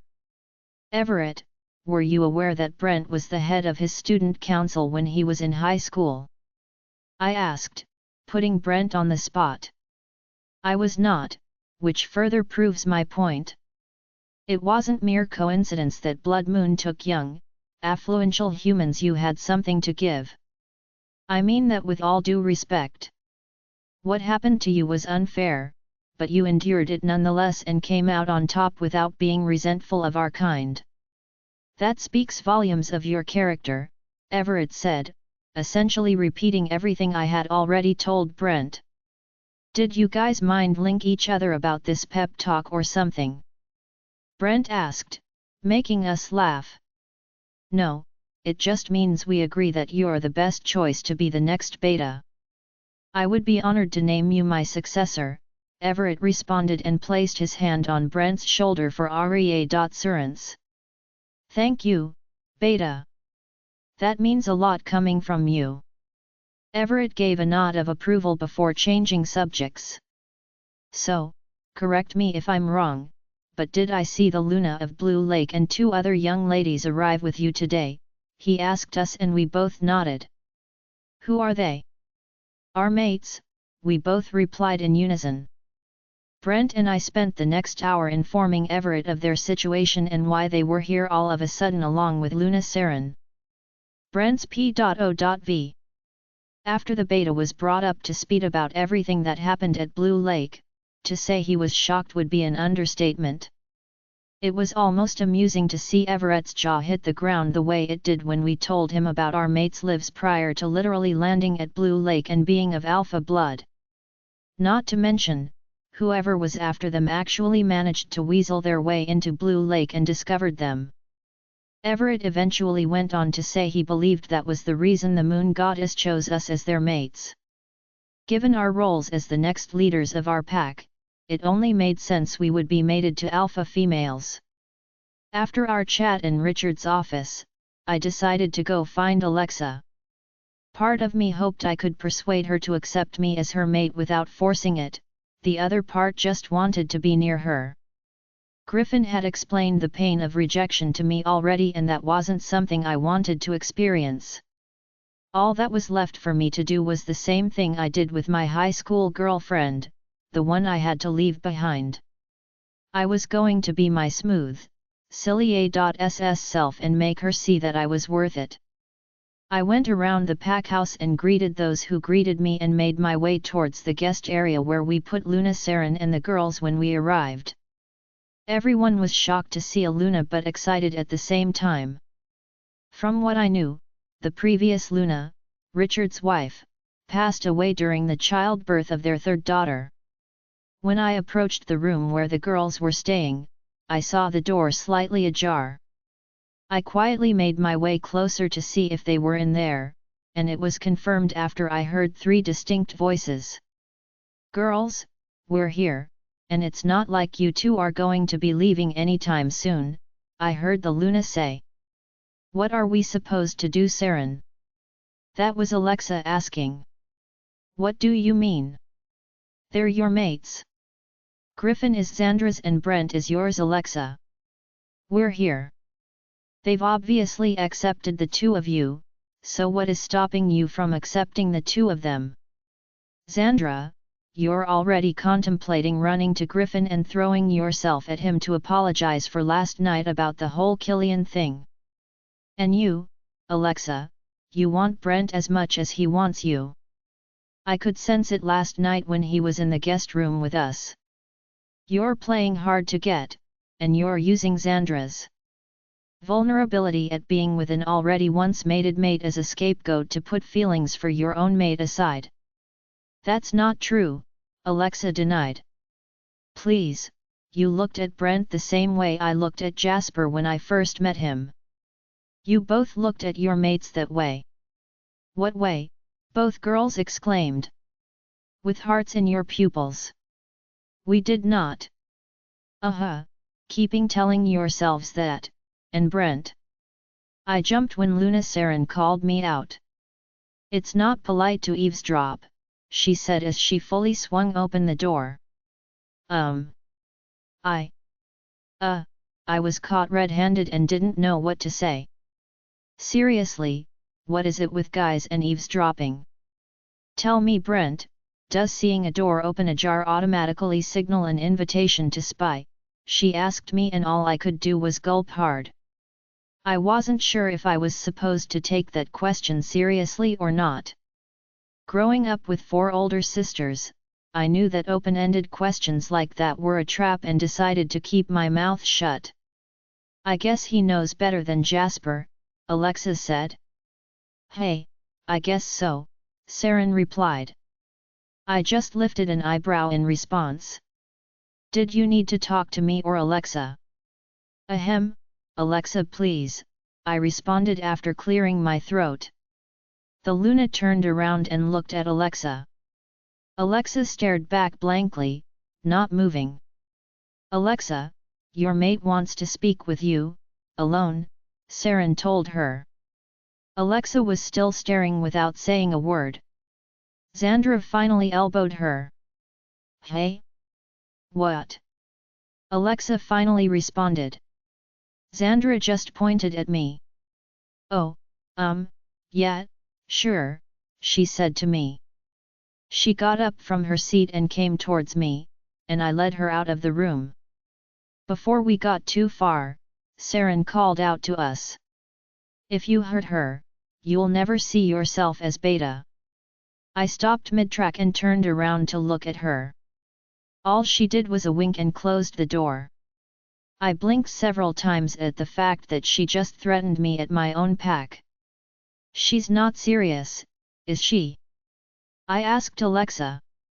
She only shrugged and kept walking. I shook my head from the shock and caught up to Alexa. I took her to the back where it led to the forest attached to pack grounds. So, where exactly are we? She asked. We're right outside of a forest reserve in Indiana. We're in a different state. Just across the state border, actually, I replied. How is a wolf pack able to hide in plain sight like this? I mean, Blue Lake is hidden within hills and mountains, she asked. Well, we're in the forest, so having a bunch of werewolves running around doesn't seem all that far-fetched. Not only that, but the area we're in is literally right outside of the preserve, so no one is permitted to come out this way without an escort from wildlife conservationists, and one of the pack members is in charge of that. So, he makes sure that the pack house is never identified. That sounds like a very important job. It is, and he does it well, I replied. We kept walking until we arrived at the giant tree trunk on the ground. We both sat and stared off into the trees in silence. So much for trying to garner her attention by being silly. Being near her had my heart going a million beats a minute. I never got this nervous with the girls, but here was my mate, making me and Chaos tremble down to our nerves. After another minute or two, we both tried to break the silence at the same time, which only made things even more awkward. You first, Alexa said to me. No, please, ladies first, I insist, I responded. That only made her turn her head and stay quiet again. This was an ultimate fail, even Chaos was no help. He was only pushing me to mark her already when all I wanted was to have a decent conversation with her. So, she tried again. Saren said that you would be able to relate to the hard life I had. Yeah, I guess I can, kind of, I replied hesitantly. Do you mind telling me in detail? I mean, I know Richard mentioned bits and pieces already, but I'd just rather hear it from you, she said carefully. Yeah, sure, I mean, if you really want to know. She nodded her head in affirmation, so I told her about my past life as a human and everything that happened to me along with Kelsey, Victor, and the others. The entire time, her mouth hung open, and when I got to the part where half of us were turned, she leaned back in shock. What happened to everyone else? The ones who weren't turned. They died during the process, I answered truthfully. She covered her mouth when she gasped. Gruesome, I know, but it was over a year ago. But you're not over it, Alexa said matter-of-factly, and I shook my head.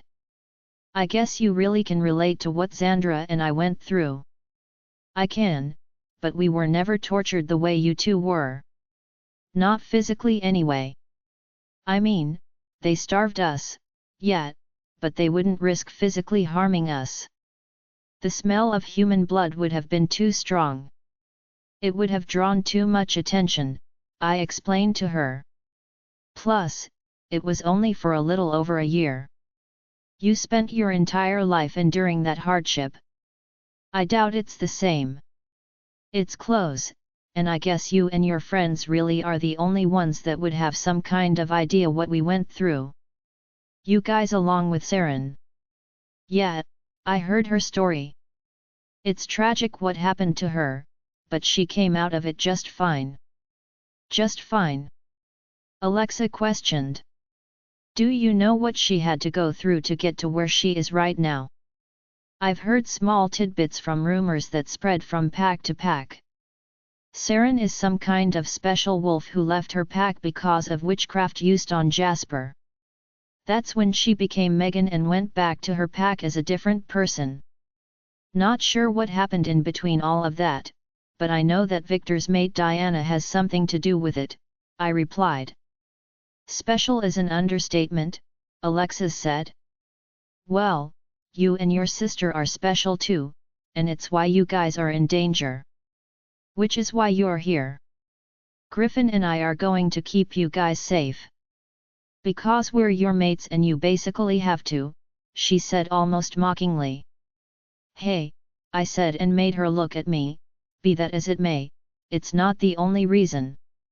She looked at me confused because I changed my tone of voice towards her. It's because it's the right and noble thing to do. Even if you weren't my mate, I would still do what Jasper asked of me. Why? Because that's what a man does. Men are meant to protect women. Women are the ones who bring life into the world. I don't see men pushing babies out of their vag, nas. The moment I said that, Alexa could help but snicker. That was the first time I saw a genuine smile on her face.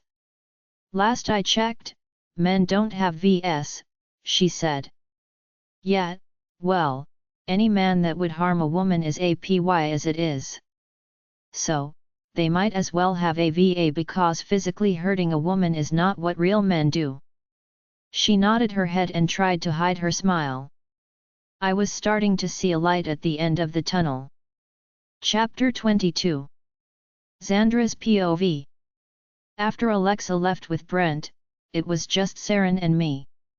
Alexa could lie to herself all she wanted, but I knew she wanted her mate, just as much as I wanted mine. She had it easier though, Brent was a pure wolf. No he's not, Saren said to me. Hey? Who's not what? I asked. She just gave me a look. Did you read my thoughts? Well, you're saying them kind of loud, so yeah, I did. Saren. Don't Saren me, Xandra. Brent is anything but pure. He's been through hell and back. Just like the rest of us, she said to me sternly. That's why he wanted to speak to her alone. He's going to tell her everything that he went through, in hopes that him knowing even just a fraction of what it's like to live in a cage, will open her heart to him. What happened to him, exactly? I asked. I mean, Richard mentioned it, but what actually happened? That's his story to tell, and it's between him and your sister. Now, if you will excuse me, I'm going to find Griffin's mother so I can get Sam back. He needs to eat and take his afternoon nap. She got up and left the room. I was left alone, and I immediately found myself getting bored. I decided that I would wander around and get to know his pack house. It was so much smaller than the castle at Blue Lake, and there were definitely a lot fewer people. I closed the door to the room and made my way downstairs. As I was admiring the walls and the decorations, I ran into someone. Watch where you're going, someone shouted at me. I'm sorry, I replied and immediately looked down to the floor. Who are you anyway? I don't recognize you. The voice said. I looked up and saw a taller girl. She seemed to be a few years older, and at least 5 inches taller. She had long dark brown hair with golden streaks through it, and it was straight and almost touched her b.ut. She had gold eyes and a spot just above her L.P.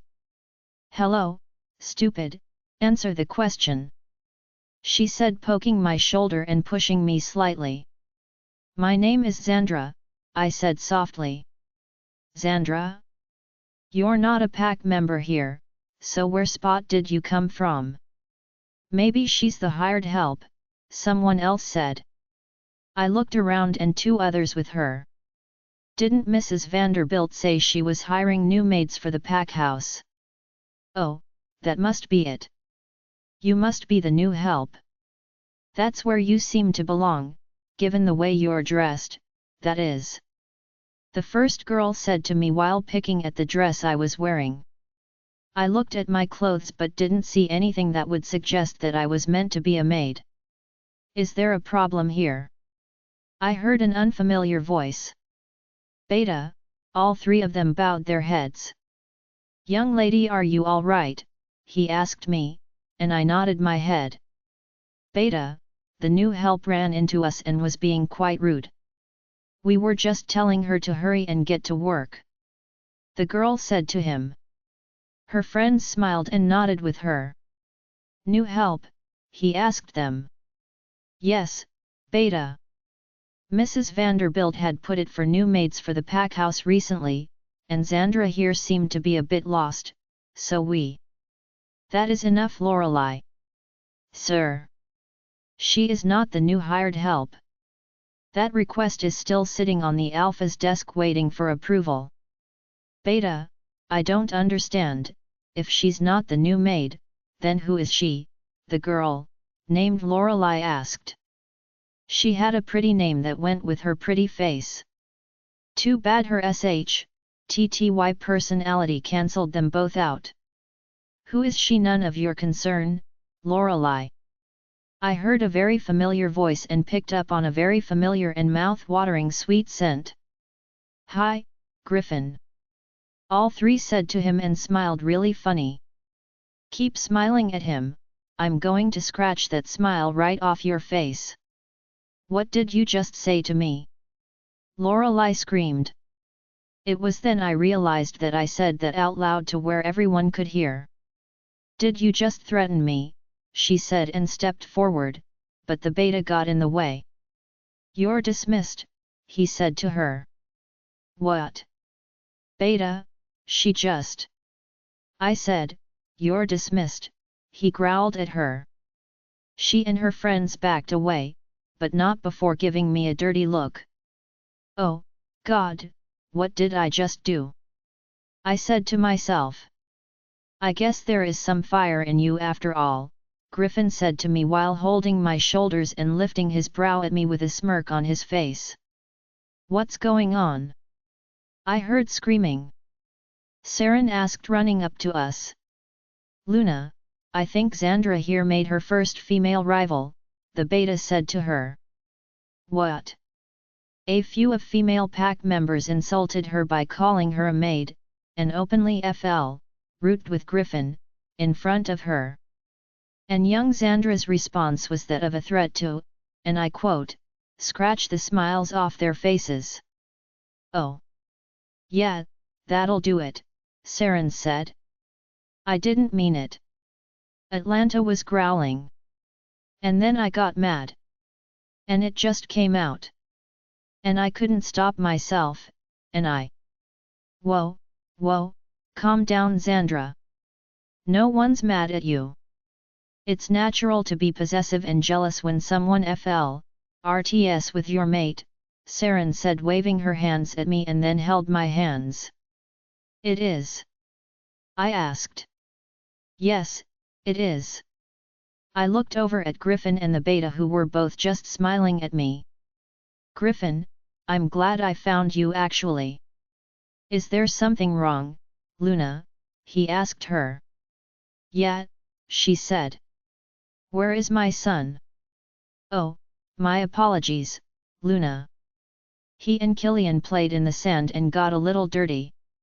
My mother took them home to her place to get them cleaned up, Griffin answered.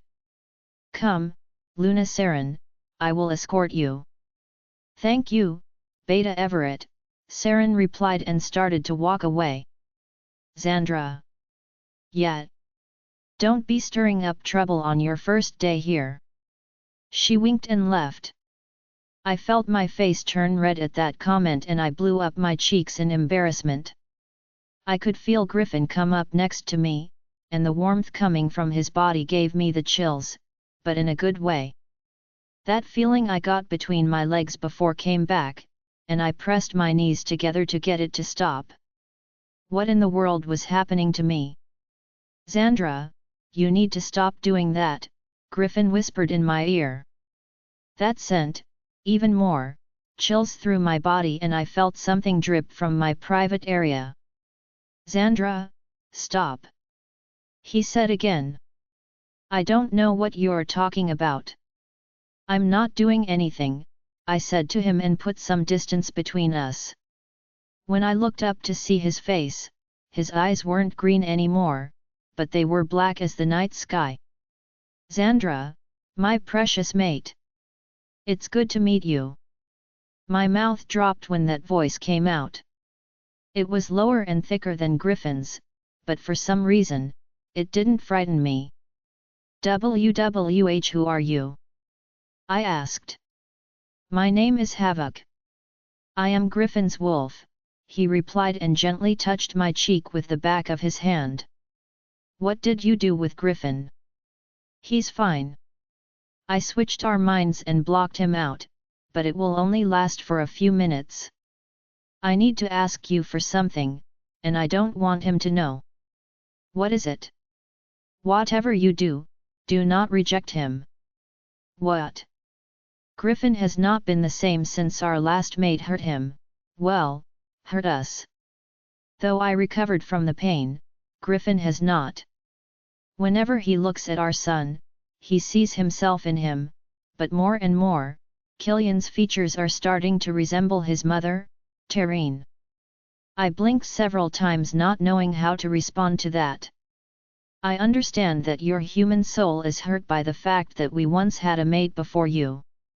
But please understand that Griffin never once believed that he would be given a second chance, let alone, someone as special and as beautiful as you. Griffin is apprehensive, and he is scared. Scared of what? That he will be alone for all eternity, even though he will never admit it. Just as I was about to respond, I watched as his eyes turned back to the beautiful shade of green. Havoc, Griffin said under his breath. I'm sorry, he didn't frighten you in any way, did he? Griffin asked me and I shook my head. I just stared at Griffin's handsome face and couldn't imagine why Havoc would say that Griffin was scared of being alone. I didn't see any fear in him. Xandra, are you all right? Hey? Oh, yeah, I'm fine, I replied. I know this is a little weird, but would you like to meet Killian? Did he just ask me if I wanted to meet his son? Saren's POV. Samson Valencia. I screamed at the top of my lungs. Even while at someone else's home, this child of mine decided he would rather run around and ache than put on his clothes when it was freezing outside. Oh, Luna, boys will be boys, Griffin's mother Angeline said to me. Ugh, I swear, I'm never having children again if it's always going to be this hard to clothe him. I shouted and grunted at the same time. I wanted to use my super speed to catch him, but Griffin's parents don't know about me, so I couldn't. I puffed the hair out of my face that was getting in the way and started to chase him again. Thankfully, Griffin's father Raymond had intercepted him before he made it to the living room, which had an endless number of escape routes. All right there, young Alpha. I think we've given the Luna a run for her money for long enough now, don't you? He asked Sam as he scooped him up. Again. Again. Sam shouted. Samson Valencia, so help me moon goddess, if you don't stand still, I'm going to feed you broccoli for dinner, I threatened. No. Yucky. Then sit still so I can put your clothes on. I yelled, making him pout. Don't give me that, mister, I said, not falling for it. Raymond helped me keep him still so I could his diaper and pajamas on him. As we were doing that, the front door opened. Mom, Dad. Griffin called out. In here, sweetie, Angeline called back. What's going on? He asked when he saw that we were practically strapping Sam down. Oh, you know, young boys being young boys, she replied and kissed him on the cheek. Saren, are you good? I heard Xandra. I'm good, I replied when I finally got Sam's pajamas on. He took off running, but instead of running around the house, he ran straight to Xandra. Hi, Sam, she said as she picked him up. Are you giving your mommy a hard time again? No, Sam answered innocently. What? I just spent the last 10 minutes chasing you around this house. I shouted from where I was sitting on my knees. Everyone laughed. Where's Killian? Griffin asked. Never mind Killian, son. You told us that you explain who this young lady is, and why she's here with the Luna of Blue Lake, Raymond said to him. And I will, Dad, but how about when the Alpha returns? I think it would be best if Richard explained everything. Saren, have you seen Alexa? She's been gone a while. Xandra asked, sounding a bit worried. She'll be fine. She's with Brent. Nothing is going to happen to her as long as he is with her, I answered. But, I just shook my head at her. Xandra, she will be fine. I reiterated and Xandra gave up. Daddy, came a sweet voice. Out came Killian from his room and ran straight for Griffin. Oh, hey there, buddy. Were you a good boy for Grandma and Grandpa? Yeah. Gamma made cookies. Oh, she did. Where's my cookie? All gone. Geez, thanks, Griffin retorted at Killian. Daddy down. I play. Okay, buddy, but first, I need to introduce you to someone, Griffin said and turned to face Xandra with Sam in her arms. Sam. No, son. Not Sam. I want you to meet Xandra. Killian paused when he looked at Xandra, and so did the rest of the room. It was kind of obvious to Raymond and Angeline who Xandra was at this point, and Killian couldn't seem to make heads or tails of the situation at hand. But, he was only 2, so it made sense. After an agonizing minute of silence, Killian smiled brightly. Hi. My name Kian. Hi, Killian, my name is Xandra. I'm a friend of Saren's, Xandra answered. I heard the intake of breaths from Angeline and Raymond, and they knew that things weren't as simple as they seemed. Griffin, is there something you need to tell us? Angeline asked. Mom, I said when. No. Now. Xandra gently put Sam on the ground, and Griffin did the same with Killian. I took both boys by the hands and kept them close to me. Something told me that this was going to get a little ugly. Join our Facebook and WhatsApp group for more updates, link is given in description. Rest audiobook will be continued in next episode.